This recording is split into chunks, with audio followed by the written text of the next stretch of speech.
Absolument. Justement, on parle de la loi contre les fake news aussi. Ça, c'est pour votre pomme. Ça, c'est pour nous et les sites d'information russes qui sont présents sur le sol français. On voit très bien qu'aujourd'hui, ça vise RT France, Sputnik et Égalité et Réconciliation. Et ce qu'ils appellent les fake news, c'est la contre-information qui permettrait aux Français de comprendre que leurs élites dirigeantes les amènent au chaos, sont dans le mauvais camp, diabolisent des gens avec qui il faudrait bosser et qui sont plutôt pour la paix mondiale et la multipolarité, et les mettent au service par l'ignorance et la manipulation, des gens qui nous amènent à la Troisième Guerre mondiale. Voilà. Donc toujours pareil.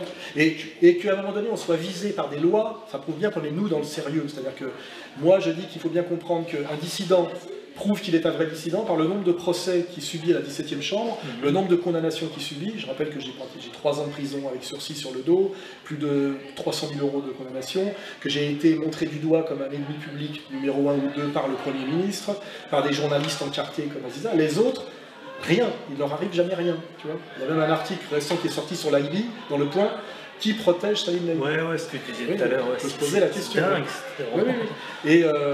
Et voilà, et la loi sur les fake news, effectivement, un des buts de ce truc, c'est d'essayer de fermer le site Égalité et Réconciliation. Parce qu'on est quand même, je le dis, le premier site de réinformation de France. Absolument. Et par exemple, le petit raptor dissident, qui je rappelle s'appelle Ouslimani, donc c'est triste parce que c'est un Français d'origine kabyle et de confession musulmane, qui d'un seul coup se fait passer pour un guerrier blanc, racialiste,